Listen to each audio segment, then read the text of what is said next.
Kami bangga dengan kami jadi ahli UMNO. Bagaimana parti kita ini yang berada pada tahap sekarang. Orang kata dekat kita ni sebab kadang-kadang mai daripada parti lawan. Ahli parti lawan ni dia tak senang duduk dengan orang UMNO.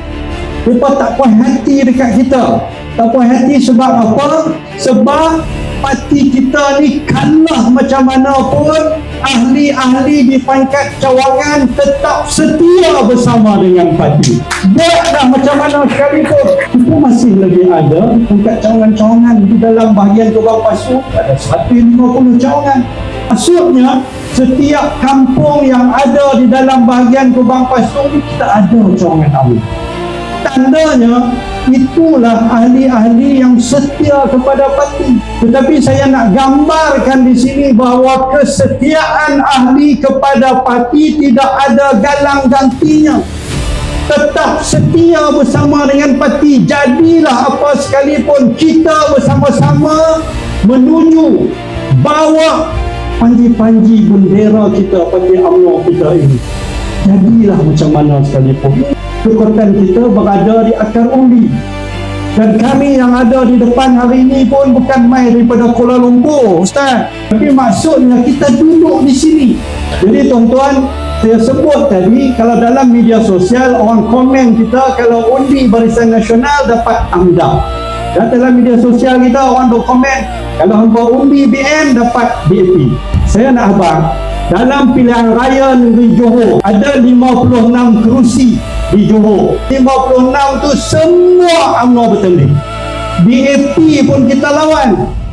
Kita nak habaq bahawa kita going solo ni, bergerak solo kita. Yang kawan-kawan lain nak sokong kita, mai sokong. Tapi tidak ada perjanjian lain.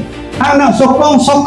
Kami terus dengan kerja kami, parti kami nak kuatkan parti kami, dan insyaAllah 56 kursi yang kami tandingi ini, kali ini pun dalam pilihan raya di Johor, kita akan menjadi kerajaan semula di bumi negeri Johor itu, insyaAllah.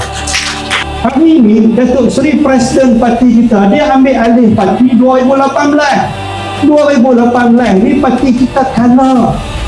Dia jadi presiden parti yang bukan jadi Perdana Menteri. Sebelum ni siapa yang jadi presiden parti, dia jadi Perdana Menteri. Keputusan dia boleh buat dengan baik. Sebab dia jadi Perdana Menteri. Datuk Zahid jadi presiden parti, dia tak jadi Perdana Menteri. Malahan dia diugut supaya kita bubar parti UMNO ni.